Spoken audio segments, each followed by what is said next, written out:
और 10वीं क्लास की वर्कबुक के बारे में ये एक्शन तुरंत लीजिए।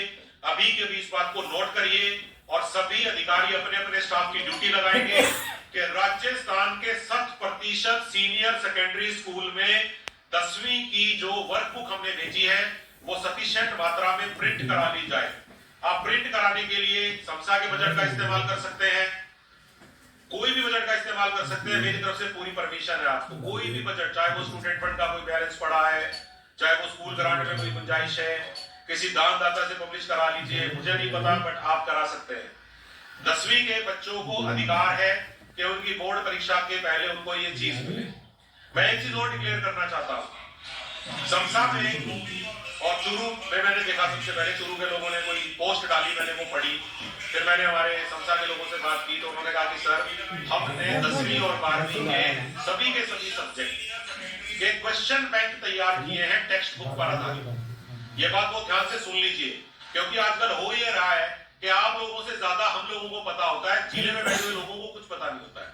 तो कृपया करके पता करना शुरू कर दीजिए, क्योंकि फिलहाल आप शिक्षा विभाग में कार्यरत हैं और अगले 3 महीने में अगर आप कुछ काम करेंगे तो बच्चों को 23-24 का कुछ ना कुछ फायदा पहुंच जाएगा, जो काफी नुकसान में चल रहा है 23-24।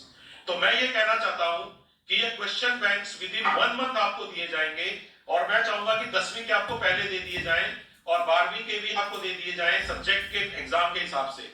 जिन सब्जेक्ट का एग्जाम पहले है उनके पहले छपाए जाएंगे और मैं ये कोशिश करूंगा कि 10 फरवरी से पहले ये जो क्वेश्चन बैंक्स है आप लोगों को मिले, क्योंकि भारत सरकार रेमेडिएशन का पैसा देती है। अनफॉर्चुनेटली ये पैसा हम लोग यूज नहीं करते और हमारे यहाँ पे बच्चे पासबुक की तरफ, गाइड की तरफ चले जाते हैं, जबकि हमारी ड्यूटी ये बनती है कि ये काम टीचर्स को करना चाहिए। और इस बार कुछ टीचर्स ने ये काम किया है, मुझे बहुत खुशी है कि कुछ टीचर्स ने इस काम को बहुत अच्छे से किया है। कुछ लोगों ने बहुत इंटरेस्ट लिया और उन्होंने कहा नहीं सर, संजीव पासबुक वाले के पास कोई अलग दिमाग थोड़ी है, हमारे लोग उनके यहाँ बैठ के बनाते हैं या हमारे जैसे लोग उनके यहाँ बैठ के बनाते हैं। तो ये काम समसा ने किया है और मैंने जो उनके अभी तक क्या बोलना चाहिए, प्रतिलिपियां या क्या बोलते हैं, जो उनकी पांडुलिपियां देखी हैं, बहुत अच्छा काम उन्होंने किया है।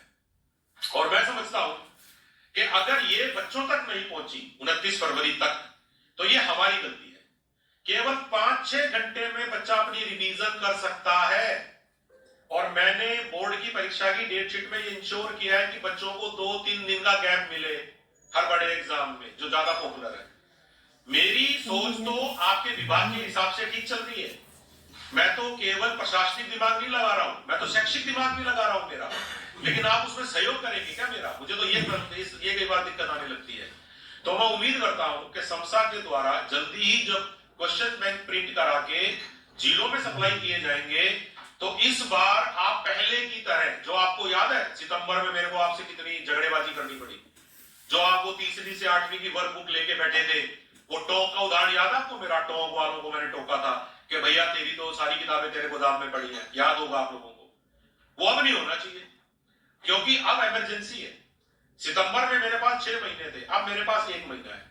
तो इसीलिए बच्चों का अधिकार बच्चों तक पहुंचना चाहिए, बच्चों के पास ये जो क्वेश्चन बैंक है रिवीजन वाला, ये पहुंचना चाहिए। एक मैं बात और कहना चाहता हूं, मिशन ज्ञान ने रिवीजन क्लास शुरू की है मेरे कहने से, मिशन ज्ञान ने रिवीजन क्लास शुरू की है मेरे कहने से। जिलों के ग्रुप पे मिशन ज्ञान का लिंक डालिए। इस बात को मोटाराम जी आप और जो भी आपके डीसी हैं वो सुनिश्चित करें कि मिशन ज्ञान ने जो रिवीजन क्लास शुरू की है वो बहुत अच्छी अटेम्प्ट है उनकी, क्योंकि मैंने उनसे ये कहा था कि अगर हम राजस्थान से पासबुक के हटाना चाहते हैं तो हमें 2 काम करने पड़ेंगे। नंबर 1, हमें टेक्स्ट बुक पर आधारित क्वेश्चन बैंक बनाने पड़ेंगे और नंबर 2, हमें रिवीजन क्लास आयोजित करनी पड़ेगी। और भगवान की दया से सारी मुसीबतों के बावजूद, इतनी ज्यादा मुसीबतों के बावजूद हम ये काम करने में कामयाब हुए हैं, क्योंकि हमारी छुट्टियां नहीं थी, शुक्र है भगवान का। हम लोगों ने ये सारी चीजें तैयार कर दी है। रिवीजन क्लास उन्होंने अभी साइंस की शुरू करी है 16 तारीख से, जहां तक मैं जानता हूं, उसका पूरा शेड्यूल आप लोगों को करना चाहिए। प्रॉब्लम ये है कि मिशन ज्ञान वाला भी अपना काम कर देगा, समसा भी अपनी चीजें छपा के दे देगी, लेकिन अगर आप 300-400 अधिकारी जो जिलों में बैठे हैं, अगर आप प्रिंसिपलों तक मेरा मैसेज पास ऑन नहीं करेंगे तो मैं आपको एक बात बताऊं, लोगों को यह बात पता है कि मैं क्या कर रहा हूं और आप क्या कर रहे हैं। अब ये मत सोचना कि राजस्थान में लोगों को इस बात का पता नहीं रहा है, आप चाहे तो सर्वे कर लेना। लोग एक ही बात बोलते हैं कि स्टेट गवर्नमेंट की तरफ से एफर्ट में अब कोई कमी नहीं है। अब जो भी कमी है वो जिले और ब्लॉक के लेवल पे ही है। तो कृपया करके मैं सारे लोगों को ये कहना चाहता हूं कि ये जो हम थोड़ी सी आलस में बैठे हुए हैं, काफी छुट्टियां सेलिब्रेट हो गई, काफी कुछ सेलिब्रेट हो गया, सर्दियां ऑलमोस्ट चली जाएंगी 5-7 दिन में। अब मेहनत कर लीजिए, 9वीं 10वीं 11वीं 12वीं के बच्चों को अच्छे एग्जाम की तैयारी करवाइए और पहली से 8वीं के बच्चों की फरवरी मार्च में क्लासेस लगवाइए। और जो असेसमेंट फरवरी के प्रथम वीक में होने वाला है, सेकंड नंबर का, जो पहले जनवरी में रख लिया था, जिसको मैंने कहा कि जब क्लास ही नहीं लगी तो काय का असेसमेंट 2 हो रहा है, अब वो असेसमेंट फरवरी के फर्स्ट वीक में होगा। तो इन 15 दिन में जो पढ़ाई होगी वो पूछा जाएगा उस असेसमेंट 2 में। तो आप लोग ये मैसेज पास ऑन करिए। लोग हैरान हो रहे होंगे मेरी बातों को सुन के कि जो बात एक डीओ को बोलनी चाहिए, जो बात एक पीओ को बोलनी चाहिए, वो बात सेक्रेटरी बोल रहा है। लेकिन मुझे कोई फर्क नहीं पड़ता कि आपको कितनी हैरानी हो रही है, क्योंकि मैं मेरा काम सही से कर रहा हूं। अब आप लोगों को अगर ये लगता है कि हाँ यार इस विभाग के प्रति हमारी जिम्मेदारी बनती है, तो ये सारी की सारी बातें जो मैंने पिछले 15 मिनट में बोली हैं, आपको यूं की यूं पास ऑन करनी चाहिए। और मैं आपको विश्वास दिलाता हूं, अगर राजस्थान में रिवीजन क्लास ऑनलाइन बच्चों ने ले ली और 1 महीने में क्वेश्चन बैंक बच्चों ने पढ़ लिए, 10वीं का वो रिजल्ट आएगा। ये नहीं कि साहब वो 20 नंबर तो आपने दे रखे हैं, 14 नंबर और वाला, वो वाला रिजल्ट की बात नहीं कर रहा हूं मैं उस रिजल्ट की बात कर रहा हूं कि फर्स्ट क्लास और सेकंड क्लास में भी बच्चों की संख्या ज्यादा बढ़ेगी। आप देखना, थर्ड क्लास में तो पास होने वाले बच्चों की संख्या कम हो जाएगी और सेकंड और फर्स्ट डिवीजन में बच्चे एंटर कर जाएंगे। उस तरह का रिजल्ट मैं बात कर रहा हूं, नंबर गेम में नहीं पढ़ रहा मैं क्वालिटी पे बात कर रहा हूं। और अगर ऐसा हुआ तो ये बहुत बड़ी बात हमारे लिए साबित हो सकती है कि इलेक्शन ईयर होने के बावजूद हम लोगों ने क्वालिटी कंटेंट दिया, हम लोगों ने पेडागोजी में इंप्रूवमेंट किया। लेकिन ये सब चीजें तभी संभव है जब 33 जिलों में लोग करें। एक सीडीओ को छुट्टी लेनी जरूरी है जोधपुर में, उसको ये फर्क नहीं पड़ता कि आज कितनी इंपॉर्टेंट बातें बताई जाएंगी, मेरा क्या रोल होना चाहिए। वो अपने आप ही ये साबित करते हैं कि सीडीओ की कोई भूमिका ही नहीं है जिलों के अंदर। वो खुद ऐसे अपने कामों से साबित करते हैं कि सर मैं क्या करूंगा, डीओ प्राइमरी डीओ सेक्रेटरी तो आएंगे ही, आप तो बैठे ही हैं, मैं क्या करूंगा। तो क्या सीडीओ का रोल रिवाइज होना चाहिए क्या राजस्थान में, या फिर आपने प्रमोशन के लिए पोस्ट क्रिएट करवाई थी या काम के लिए क्रिएट कराई थी? क्योंकि मैं जब भी किसी सीडीओ से बात करता हूं, किसी भी मैटर में बात कर लूं, प्रतिनियुक्ति, पेंशन, फलाना ढिमकाना, उसका एक ही जवाब होता है मैं बात करके देता हूं। तो क्या आप अपने आप से अलर्ट नहीं होते हैं? क्या अपने आप से जागरूक होना आपकी जिम्मेदारी में नहीं आता है? क्या आपको अपनी चीजों के बारे में पता नहीं होना चाहिए कि राजस्थान में कौन सी डेट में क्या असेसमेंट होने वाली है? कृपया करके इन बातों का ध्यान रखें। मैं प्रतिनियुक्ति पर लगे हुए लोगों के बारे में बोल चुका हूं। अगली बार जिन लोगों को एवजी लगे होने में पकड़ा गया था 12 में, मंत्री महोदय ने बहुत नाराजगी प्रकट की है। मंत्री महोदय ने कहा है कि एवजी लगे हुए स्टाफ की सारी सैलरी रिकवर होना काफी नहीं है, वो रिकवरी तो आप कर लोगे 9 साल के वेतन की, लेकिन बच्चों को 9 साल में एवजी स्टाफ से पढ़ने से जो नुकसान हुआ है उसका भी कोई सर्वे असेसमेंट होना चाहिए। क्या कोई ऐसा थिंक टैंक है, क्या ऐसी कोई संस्था है जो ये बता सकती है कि जब हम हमारे सिलेक्टेड टीचर्स के अलावा किसी फर्जी टीचर से किसी को पढ़वाते हैं तो इससे बच्चों के लर्निंग आउटकम पे क्या फर्क आता है?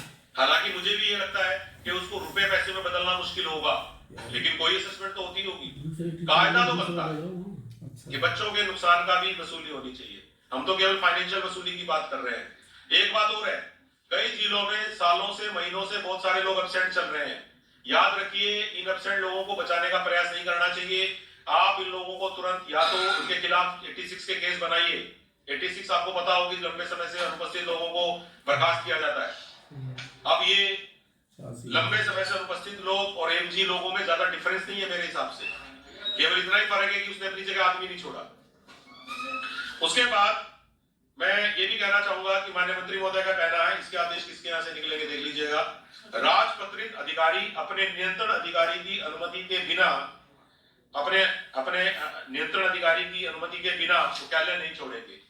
प्राय देखने में आता है कि जैसे ही जेडी ने फोन लगाया तो डीओ साहब जिले में ही नहीं है, या मैंने फोन लगाया तो डीओ साहब जिले में नहीं है, सीडीओ साहब जिले में नहीं है, घूमने गए हैं, कहीं और जगह गए हैं, किसी मैं तो घर आ गया, मैं तो मेरे घर आ गया। ये नहीं चलेगा। आप लोगों को सिस्टम पे, क्यों विनोद जैन जी, सिस्टम पे सुविधा दी गई है कि आप लीव अप्लाई करें, मुख्यालय की अनुमति अप्लाई करें और समय रहते हुए आप अधिकारी उसको सैंक्शन करें, क्योंकि ये भी देखने में आता है कि आप लोग उसको सैंक्शन ही नहीं करते। इसीलिए लोग कहते हैं कि सर वो तो बैठे ही नहीं थे, वो तो 11 बजे ऑफिस आते हैं, वो तो 12 बजे ऑफिस आते हैं, वो तो 4 बजे वापस चले जाते हैं, उनका तो बाबू ही सब काम करता है, तो वो भी क्या करेंगे। इसीलिए समय रहते हुए लोगों के एप्लीकेशन और मुख्यालय की अनुमति पे काम करें, ताकि ये नौबत नहीं आए कि सर मैं देके गया था परंतु उन्होंने की नहीं। मैं एक चीज और देखता हूं, कर्मचारियों से संबंधित प्रकरण जितने जिले में अटकते हैं उतने कहीं नहीं अटकते, चाहे वो पेंशन के हों, चाहे वो अनुकंपात्मक नियुक्ति के हों, चाहे वो डीपीसी के कोई शिकायतें हो, या कोई भी ज्ञापन हो, या कोर्ट ने केस देके कहा कि ज्ञापन की सुनवाई करके फैसला करिए 2 हफ्ते में, सबसे ज्यादा ढिलाई जिला स्तर पे बरती जाती है। और फिर उसके बाद आप उसको लास्ट मोमेंट के ऊपर निदेशालय भेज देते हैं। निदेशालय अपने 15 दिन लेता है, कम से कम 15 दिन निदेशालय भी लेता है। निदेशालय भी इस मामले में कोई दूध का धुला नहीं है, वहां पर बैठे हुए बाबू 15-15 दिन को ऐसे निकाल देते हैं, कोई बात नहीं अभी तो आई है। सबसे ज्यादा आफत कहां पे आती है, जब वो व्यक्ति मुझे या किशोर कुमार को व्यक्तिगत रूप से आके मिलता है जयपुर में और ये कहता है सर कल बीकानेर से मेरा कागज आया है, आपने आज नहीं किया तो मेरे को कल मेरी फ्लाइट निकल जाएगी। ऐसे मैंने बहुत सारे केस देखे। मैंने कहा इसका मतलब जो एप्लीकेशन तूने 1.5 महीना पहले अपने जिले में दी, मेरे लिए उसमें 24 घंटे भी नहीं है, मतलब अनुमति देने वाले व्यक्ति को 24 घंटे भी नहीं मिलेंगे, क्योंकि 1 महीना आप खा गए और 15 दिन से वो खा गया निदेशालय, और मेरे पास आप आके मेरे को ये कह रहे हैं सर अभी भी आपके ई फाइल पे आ गई है, ये तक कहता है वो मेरे को। तो ये तो नहीं चल सकता, ये तो कैसे हो सकता है। आप लोग उसके एप्लीकेशन को पटके रखते हैं, आपका बाबू किसकी वेट कर रहा होता है, क्यों आप लोग फॉरवर्ड नहीं करते, क्या इंटरेस्ट है हमारा फॉरवर्ड नहीं करने में। मैं आपको साफ तौर पे कह रहा हूं, मैंने तो कई फाइलों में लिखा है कि इसमें जांच करिए कि पहले दिन एप्लीकेशन किस दिन दी थी और मेरे तक आने में इतना समय क्यों लगा है। अब आप ये मत सोचना कि ऐसा नहीं हो सकता है, ऐसा हुआ करेगा। इसीलिए समय रहते हुए लोगों के एप्लीकेशन फॉरवर्ड करिए। आप फॉरवर्ड करने में, और मैंने ऐसा भी कई फाइलों में देख लिया है, 15 दिन फाइल पड़ी है, 16वें दिन आपने एक छोटा सा ऑब्जेक्शन लगा के फाइल उठा दी। ऑब्जेक्शन पहले दिन लग सकता था, दूसरे दिन लग सकता था, 16वें दिन क्यों लगा कि भैया इस एप्लीकेशन में इस चीज की कमी है, तो पहले दिन लगा दो, दूसरे दिन लगा दो ऑब्जेक्शन। 16 दिन रख के क्या ऑब्जेक्शन लगा रहे हो आप लोग। आप लोगों को भी रिटायर होना है, आप लोगों को भी पेंशन लेनी है, और इसी सिस्टम का शिकार हो जाओगे तुम सारे जो तुम बना रहे हो सारे। तो मैं फिर से आपको कहना चाह रहा हूं, एक मैंने चीज और देखी है जो मंत्री जी को भी मैंने बताई, तो उन्होंने कहा कि हाँ मैंने महसूस किया है। हमारे यहाँ लिटिगेशन कमेटी की मीटिंग में मैंने 50 प्रकरण ऐसे देखे पिछली बार, जिनमें फाइनेंस के रूल होने के बावजूद आपने उसको वो लाभ नहीं दिया और वो हाई कोर्ट से जीत गया। जैसे कि पे प्रोटेक्ट, वो पहले 3rd ग्रेड टीचर था, अब ग्रेड 2 में सेलेक्ट हो गया, तो उसने पे प्रोटेक्शन मांगा। क्या पे प्रोटेक्शन नहीं मिलेगा? मिलेगा ना पे प्रोटेक्शन। अगर कोई किसी नई जगह सेलेक्ट हो गया तो पिछली जॉब का पे प्रोटेक्ट तो मिलेगा ना। और अगर जूनियर की सैलरी सीनियर से क्रॉस होती है, उसी दिन सीनियर को आपको बेनिफिट देना होता है, ये भी फाइनेंस का रूल है। इन मामलों में 50 केस चल रहे हैं हाई कोर्ट के अंदर, और मेरे को पता क्या कहा गया, हाई कोर्ट के निर्णय के विरुद्ध डीबी में अपील करने का निर्णय लिया जाए। यार ऐसे फालतू के काम क्यों करते हो? जिस चीज का सरकार ने रूल बना दिया, आप उसमें मेरे से अपील करवा रहे हो डीबी में बिना पढ़े। अरे जो चीज फाइनेंस ने अलाउ कर दी है उसमें आप केस लड़ी क्यों रहे हो? कारण मैं बताता हूं। बाबू ने आपको कहा सर साइन करो, आपने अपना नाम देख के साइन काट दिए, फिर एक चिट्ठी लाया उन्होंने साइन कर दिए, उस पर ये लिखा हुआ था क्योंकि आपने वो पढ़ी नहीं। आप सोच के देखिए, जिस चीज का नियम है उसको देने में उसको कोर्ट में डीबी में क्यों लेके जा रहे हो? आपको क्या मजा आ रहा है? क्या पेट में दर्द है अपने उसको देने में? बाद में ब्याज समय देना पड़ता है, तो आप लोगों को जो मैं कहता हूं ब्याज की गणना करिए किसकी कमजोरी है, फिर सारे एक दूसरे को बचाते हैं, नहीं सर हमारे बाबूजी तो ठीक थे, नहीं सर मैं भी ठीक था। मैं आपको बिल्कुल सच्चाई बातें बता रहा हूं, सारी की सारी सच्ची बातें बता रहा हूं जो आपको कोई नहीं बताता होगा शायद इतने क्लियर कट तरीके से। लेकिन अब ये सारी बातें इग्नोर नहीं होंगी 100%, क्योंकि मैंने प्री लिटिगेशन की कमेटी की मीटिंग में मिनट्स में ये लिखवाया है बकायदा कि जिस व्यक्ति ने इस प्रकरण में अपील की राय दी है उससे जरा पूछे बुला के कि कौन से एक्ट में दी है उसने, कौन से नियमों में उसने अनुमति दी। आप लोग बाबू के भरोसे ऑफिस चलाना छोड़ दीजिए, अपना इंटरेस्ट लेना शुरू कर दीजिए, क्योंकि अधिकारी आप हैं, आपका बाबू नहीं है। और ये बात मैं 8 महीने से बदस्तूर कह रहा हूं, लगातार कह रहा हूं, लेकिन मेरे को ये नजर आ रहा है कि इस बात का आप लोगों के ऊपर कोई ज्यादा असर हो नहीं रहा है। ये मैं आपको बार बार बता देता हूं। प्रिंसिपल्स को प्रोटेक्ट करना छोड़ दीजिए। जो प्रिंसिपल्स लगातार लापरवाही बरत रहे हैं, हमारे यहाँ मैंने कई एग्जाम्पल देखे हैं, कई डीओ सेकेंडरी साहिबान के, वो इतने मेहरबान रहते हैं कि वो उनका इंस्पेक्शन भी नहीं करते हैं। हमारा कोई अधिकारी इंस्पेक्शन करके आ जाए तो वो डिफेंड करना शुरू कर देते हैं प्रिंसिपल को। मान लीजिए समसा का कोई अधिकारी या मेरे सेक्रेटरी का कोई अधिकारी जाके इंस्पेक्शन करके आता है ना, तो वो प्रिंसिपल को प्रोटेक्ट करने की बात करता है। और मैं नाम भी ले सकता हूं यहाँ पे, और 4 प्रिंसिपल के नाम भी ले सकता हूं जिनको वो प्रोटेक्ट कर रहा है, लेकिन वो मेरे ख्याल से ठीक नहीं रहेगा। इन सब चीजों से आप थोड़ा सा परहेज करिए। अगर कोई अधिकारी गया है और उसने कमी देखी है, आप कमी दूर करवाइए, एडवोकेट मत बनिए गलत लोगों के। ये एडवोकेसी की वजह से हमारे सिस्टम में बहुत कमी आई है। तो मैं समझता हूं कि मेरी सारी बातें आपके समझ में आई होंगी। मैंने बहुत तरीके से आपको मेरी बात समझाई है, और ये सारी की सारी बातें मैं हमेशा से आपको कहता आ रहा हूं, लेकिन आप लोगों को मेरी बात कम समझ में आ रही थी। लेकिन अब ये जुड़ेगी आपकी परफॉर्मेंस के साथ। आपने एक बात देख ली होगी कि नई सरकार में परफॉर्मेंस से ही काम चलेगा, मैनिपुलेशन से काम नहीं चलेगा। शायद आप लोगों को ये मैसेज क्लियर हो गया होगा। वो आपके ऊपर भी लागू होगा। जिन डीओस की परफॉर्मेंस अभी तक खुद की जीरो रही है, जो बच बचा के काम करते आए हैं, ऐसे लोगों को फिर डीओ भी नहीं रहना चाहिए, ऐसे लोगों को सीडीओ भी नहीं रहना चाहिए, फिर दाएं बाएं होने चाहिए वो लोग। प्रशासन में एक्टिव लोगों की जरूरत है, ऐसे लोग जो कागज खुद पढ़ते हैं। कम से कम ऐसे लोग तो होने चाहिए जो कागज खुद पढ़ना जानते हैं। तो ये सारी बातें मैंने आपको बताई हैं। इसके बाद मैं आप लोगों को 22 तारीख के बारे में ये बताना चाहता हूं कि 22 तारीख को कई लोगों ने मुझसे क्वेरी की है कि सर कई राज्यों में कई तरह के आदेश जारी हुए हैं, तो राजस्थान के बारे में क्या निर्देश है। तो मैं आपको कुछ सलाह दे सकता हूं, मैं इसको सलाह वर्ड बोलूंगा। आपको ध्यान ही है कि राजस्थान सरकार ने कहा है कि आप 12 से 2 के बीच में उस प्रसारण को देख सकते हैं। आप चाहें तो कहीं भी प्रसारण को देख सकते हैं। अनेक राज्यों ने अपने ऑफिस के अंदर भी दिखाने की व्यवस्था की है, अनेक स्कूल कॉलेजेस में दिखाने की व्यवस्था की गई है। इसमें बहुत ज्यादा दिमाग लगाना गलत रहता है, क्योंकि जब इस प्रोग्राम को अडॉप्ट किया गया है, बकायदा भारत सरकार ने भी छुट्टी डिक्लेयर कर दी है। मैं आपको बता दूं, सेक्रेटरीट, सेंट्रल सेक्रेटरीट की, तो ये आधे दिन की छुट्टी भारत सरकार की हुई है। उसके बाद राजस्थान सरकार में भी आधे दिन की छुट्टी हुई है। ये नंबर 1। बहुत सारे राज्यों ने अपने सरकारी अधिकारियों या कर्मचारियों को ये अलाउ किया है कि वो इस प्रोग्राम को ऑनलाइन देखना चाहे तो देख सकते हैं। तो वो आप अपने मोबाइल पे देखें, अपने घर टीवी पे देखें, वो आपकी इच्छा है, लेकिन स्कूल सही समय पे खुल जाए। आप में से कुछ लोग अगर ये कहना चाहते हैं कि सर हम 12 बजे स्कूल पहुंच के, मुझसे कई लोगों ने कहा कि सर हम अपनी स्मार्ट क्लास में बच्चों को ये प्रोग्राम दिखाना चाहते हैं। मैं साफ तौर पे कहूंगा, मैं इसको कंपलसरी नहीं कर रहा हूं, ये मैं फिर कहूंगा प्रेरित करके अपने माहौल के हिसाब से जो इस कार्य को करना चाहता है। प्रॉब्लम क्रिएट करने के लिए ये काम नहीं करना है, लेकिन अगर लोगों की इच्छा है कि साहब हमारे गांव में टीवी नहीं है, इंटरनेट नहीं है, सर आपके पास तो है, आप लोग हमके देख लेंगे, तो आप अपने गांव के माहौल के हिसाब से एक्ट करेंगे। जो जवाब मैंने आपको दिया है यही जवाब है। आप मेरे से ये कहेंगे कि सर इसको रिपीट कर दो, मैं नहीं कर सकता।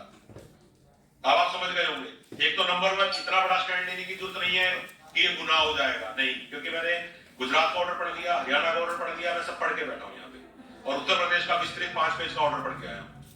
तो इसलिए जो आपको बता रहा हूं फैक्चुअल बता रहा हूं। मैं भी जानता हूं कि किस चीज का क्या रिजल्ट आता है, क्या कंसीक्वेंस होते हैं। 22 साल की नौकरी में जानता हूं, तो इसीलिए आप लोगों को स्पष्ट किया है कि अगर आपको कोई पूछे तो आप ये कहिए, अगर आपके गांव में इस तरह का कोई माहौल नहीं है तो आप अपने गांव में इस तरह का आयोजन कर सकते हैं, लेकिन हम स्कूल दोपहर बाद खुलवा रहे हैं जैसा कि आपको आदेश मिला है।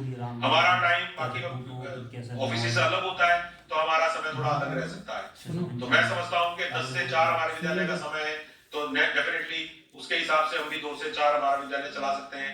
बल्कि मैं तो कहूंगा कि उस दिन अगर आप लोगों को लगता है कि बड़ा काम हुआ है, तो विद्यालय में सफाई करवाइए, एक स्पेशल सफाई करवाइए, समर्पित करिए वो सफाई जिसको भी आप मानते हैं उसको। जरूरी नहीं कि आप किसी एक देवता को मानते हैं, जिसको भी मानते हैं, आपको तो उस दिन को एक पवित्र दिन के तौर पे लेना चाहिए। मेरा तो ये कहना है। और पवित्रता का मतलब स्वच्छता से बड़ा कुछ भी नहीं हो सकता। और एक अपने आप को अपने कर्तव्य के प्रति समर्पित करने का दिन बनाइए, मैं तो ये कहता हूं। भगवान तभी खुश होते हैं जब हम हमारे क्लाइंट्स को खुश रखेंगे, और आपके और मेरे क्लाइंट्स एक ही हैं, वो 82 लाख बच्चे और उनके पेरेंट्स जो कभी हमारे सामने आते हैं, नहीं आते। तो कृपया करके उनके हित में जो भी काम आप करना चाहें, गतिविधि कराना चाहें, आप करा सकते हैं। प्रार्थना के समय आप बच्चों को श्री राम के कैरेक्टर के बारे में, रामायण के कैरेक्टर्स के बारे में, या विभिन्न प्रकार की कोई चीजें बताना चाहे बता सकते हैं। इतना ज्यादा सोच विचार करने की आवश्यकता नहीं है, क्योंकि मैं एक रिपोर्ट और लेके बैठा हूं कि राजस्थान के सिलेबस में रामायण से रिलेटेड बहुत सारे पार्ट हैं। तो कोई ज्यादा दिमाग चला रहा हो तो उसके लिए बता रहा हूं। मैंने देखा है कई क्लासेस के अंदर चैप्टर्स हैं, तो हम इतना ज्यादा नहीं सोचे। मैं समझता हूं कि जब सरकार ने सिलेबस में चयन किया हुआ है और 1947 से पढ़ाए जा रहे हैं, तो मैं कौन होता हूं और आप कौन होते हैं। तो इसका मतलब ये है कि उनके जीवन से प्रेरणा ली जाए। हमने से हर एक ने रामायण देखी है, नहीं देखी है क्या? और जब भी नई रामायण आती है वो भी देखते हैं। 5 बार रामायण बन गई, 5 बार देखी है आपने। तो इसीलिए let's have a very balanced view. किसी पर पोत कर, किसी पर थोप कर काम नहीं करना है, परंतु यदि आपके यहाँ प्रेरणा से, स्व प्रेरणा से लोग काम करें तो वो करने दीजिए। ओवरबोर्ड जाने की आवश्यकता नहीं है। एक वर्ड यूज कर रहा हूं, ओवरबोर्ड का मतलब होता है मैं ये कैसे जताऊं कि मैं ज्यादा सोच रहा था, मैं ये कैसे प्रकट करूं कि मैं तो सर बिल्कुल इसी लाइन पे सोचता हूं हमेशा। ये जरूरी नहीं है। अब पॉलिटिकली कई बार ऐसा शो करते हैं तो एक्सपोज हो जाते हैं, आपने देखा होगा, इलेक्शन की फोटो में आ जाती है बाहर। तो मैं तो आपको इतना ही कहूंगा, हमारी श्रद्धा एक सीमा में, मर्यादा में रहकर, क्योंकि मर्यादा पुरुषोत्तम है वो तो खुद, तो मर्यादा सीखिए ना। तो इसलिए इतना ज्यादा सोच विचार करना दिक्कत में होता है, कई बार सिंपली काम कर देना सही होता है। तो ये मैंने आपको डायरेक्शन दे दिए। लोग अलग अलग चिंता कर रहे थे, मुझे क्या करना है, मुझे क्या करना है, मैं पीछे ना रह जाऊं, मैं आगे ना आ जाऊं। तो पीछे भी नहीं रहना है, आगे भी नहीं चाहिए। आप एक बैलेंस्ड अप्रोच से अपने विद्यालय में उस दिन स्वच्छता रखिए, बरामदे की सफाई करिए, किसी कमरे की सफाई करिए, पौधे लगाइए कुछ। अगर वैसे इस समय सीजन तो नहीं होता पौधे लगाने का, बट एनी टाइप ऑफ, मतलब फूल के फुलवाड़ी तो लगी सकती है 2 महीने के लिए, कुछ भी करिए अपना उस दिन को जो भी आप करना चाहें। और बाद में अगर हो सके, अगर शाम हो जाती है, आजकल 4 साढ़े 4 बजे तो शाम नहीं होती है, लेकिन कोई आप लोग चाहें तो बच्चों से रोशनी करा सकते हैं। ये सब आपके ऊपर छोड़ा जा रहा है। आप सोचेंगे कि मैं इसको रिटर्न डायरेक्शन जारी करूंगा, नो। लेकिन कई लोगों के दिमाग में था कि सर हम ऐसा करें, हमें करना चाहिए, तो मैंने उनको रोका भी नहीं। आप समझ गए होंगे। कोई टीचर कहते हैं सर मैं तो इसी गांव में रहता हूँ, 6 बजे अंधेरा होने पे मैं एक दीपक लगा दूं, क्या आपकी स्व प्रेरणा। गांव वाले दीपक लगाना चाहते हैं स्कूल पे 4, स्कूल पे दीपक क्यों नहीं चलना चाहिए? ज्ञान का अंधकार दूर करता है, स्कूल पे दीपक लगाने में दिक्कत क्या है? मैं तो कह रहा हूँ कि स्कूल पे हर त्योहार पे दीपक लगने चाहिए। कम्युनिटी का गतिशीलता किसको बोलते हैं? कम्युनिटी पार्टिसिपेशन किसको बोलते हैं? अगर कम्युनिटी स्कूल को अपना समझती है तो ही तो हमारे होता नहीं है क्या, एक दीपक मोरी पे लगाते हैं, छोटी दिवाली के दिन एक दीपक वहां लगाते हैं, हर कमरे में आप एक दीपक लगाते हो। ये हम इन रिवाजों के साथ बड़े हुए हैं, अचानक से नहीं बड़े हुए सारे। तो क्यों नहीं हर घर, हमारे चौराहे पे लगाते हैं, आपके भी लगाते हो कि चौराहे पे एक दीपक। तो मैं तो कह रहा हूं कि ये तो जुड़ जाना चाहिए कि जब भी अपने घर में कोई खुशी मने तो एक दीपक स्कूल पे लगाइए, क्योंकि उसने हमें आगे बढ़ाया है। तो ऐसी सोच हमारी होनी चाहिए। तो इसीलिए कई बार दिक्कत आती है जब आदमी ज्यादा सोच लेता है। मैं इससे ज्यादा परफेक्ट तरीके से मेरी बातें नहीं समझा सकता था जितने बढ़िया तरीके से मैंने आपको समझाई है, और मुझे अच्छे तरीके से समझाई है जितने अच्छे तरीके से मैंने आपको समझाई है, और आप भी ऐसे ही समझाएंगे तो बेटर रहेगा, मेरा ये कहना है। तो समझ गए आप मेरी बात को? मैं समझता हूँ आपको 22 तारीख के बारे में किसी प्रकार का कोई डाउट नहीं होना चाहिए, है ना। यानी कि किसी को जताने के लिए, किसी के ऊपर इंपोज करने के लिए कोई भी काम करने की आवश्यकता नहीं है जीवन के अंदर। हमें अपनी खुशी मनानी है, ये सबसे इंपॉर्टेंट है। ओके, उसके बाद मैं समझता हूं कि 22 तारीख के बारे में मैंने आपको क्लियरिटी दे दी है। और इसके बाद मैं ये भी कहूंगा कि टीचर्स को डिस्करेज करिए छुट्टी लेने से, कि 22 तारीख को टीचर्स छुट्टी लें, क्योंकि ये अच्छा नहीं लगता। क्योंकि बहुत सारी छुट्टियां 6 नवंबर से लेकर आज तक हुई हैं। वर्किंग डे 10 निकले हैं, मैंने तो गिने थे, बाकी एग्जाम के 15 दिन और पढ़ाई के 10 दिन, उसके अलावा 2.5 महीने पूरी तरह चौपट हो गए इस बार के। तो इसको हमें ठीक करना चाहिए, ये मेरा मानना है। अब मैं प्रेरणा प्रोग्राम के बारे में आपको 5 मिनट के लिए जल्दी से बताना चाहता हूं, क्योंकि ये प्रोग्राम केवल 5 मिनट का ही है। इसकी गाइडलाइंस आप नोट कर बता सकते।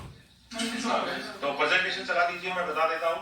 माननीय प्रधानमंत्री महोदय जिस स्कूल में पढ़े थे, राजस्थान के 4 जिलों में बच्चे ऑलरेडी वहां जा चुके हैं। मैं आपको ये भी जानकारी देना चाहूंगा। और 4 जिलों का कंपटीशन कल मैं करवा चुका हूं, वो भी चले जाएंगे। पाली, राजसमंद, चित्तौड़, 4 जिले जो जा चुके हैं, उदयपुर, सिरोही, डूंगरपुर, बांसवाड़ा, और 4 जिले जिनका कंपटीशन कल 18 तारीख को कराया जा चुका है, और अब वो जेएनवी में जाएंगे। कृपया करके सारे डीओ 2 बात याद रखें कि प्रेरणा प्रोग्राम में आपको याद रखना है कि आपको अपने कुछ सेलेक्टेड सीनियर सेकेंडरी स्कूल में 9वीं, 10वीं, 11वीं के टैलेंटेड, होशियार, इंटेलिजेंट बच्चों का कंपटीशन कराना है। वो कंपटीशन कुछ भी हो सकता है, वो प्रश्नोत्तरी हो सकती है, ड्राइंग हो सकती है, कुछ भी प्रतियोगिता करा लीजिए। मेरी तरफ से आपको खुली छूट दी गई है। जिले पे डिसाइड कर याद कर दो। नेक्स्ट भाई, सबसे पहले प्रेरणा पोर्टल पर, अब आगे सबसे पहले प्रेरणा पोर्टल पर प्रत्येक जिले से कम 500 रजिस्ट्रेशन कराइए। 500 रजिस्ट्रेशन का मतलब है, मैं आप लोगों को जो राय दे रहा हूं, अगर आप मेरी राय मानेंगे आपकी जिंदगी आसान हो जाएगी। भारत सरकार की गाइडलाइन पढ़ेंगे तो थोड़ा कॉम्प्लिकेशन हो जाएगा। मैं आप लोगों को राय देना चाहता हूं कि 25 से 30 सीनियर सेकेंडरी स्कूल चुन लो, आधे रूरल चुन लो, आधे अर्बन चुन लो, क्योंकि अर्बन के स्कूलों में बच्चे एक्सपोजर के कारण अच्छे इंटेलिजेंट हो जाते हैं, फॉरवर्ड हो जाते हैं, क्योंकि इन बच्चों को फाइनली पूरे भारत के बच्चों के साथ वडनगर में रहना है। अगर हम ऐसे बच्चे चुनेंगे जिनकी पर्सनैलिटी उतनी बढ़िया नहीं होगी, तो आप सोचिए वो बच्चे फिर वडनगर में कॉन्फिडेंट नहीं होंगे और राजस्थान का रिप्रेजेंटेशन नहीं कर पाएंगे। तो आप कोशिश करिए कि ऐसे स्कूल सेलेक्ट करें जहां पर आपको लगता है कि प्रिंसिपल इंटरेस्ट लेता है, या वहां पर नो बैक अच्छा बना था, ये भी एक कसौटी है। फिर आप इन 25 स्कूलों से 20 से 25 बच्चे सेलेक्ट करो 9वीं 10वीं 11वीं के, और आप इन 500 बच्चों का रजिस्ट्रेशन करा दीजिए। रजिस्ट्रेशन कराते समय कोई लिमिट नहीं है, 500 मिनिमम में 1000 तक ले जाओ खींच के। तो आज तो एक तो रजिस्ट्रेशन पूरा कर लो, आप लोग अपना रजिस्ट्रेशन पूरा आज में कर लीजिए, क्योंकि ये कोई बड़ी चीज नहीं है, इसके लिए स्कूल जाने की आवश्यकता नहीं है, टीचर अपने पोर्टल से इसका रजिस्ट्रेशन कर दे। डॉक्टर पुष्पा सिंह इसकी इंचार्ज हैं, आप लोगों का शायद कोई ग्रुप भी बना दिया है, नहीं बनाया तो बना दे, और ये काम अगले 4 दिन में पूरा करना है। तो ये 50 जिलों के लिए 42 जिलों के लिए, इन 8 जिलों के अलावा जो 42 बच गए हैं अपने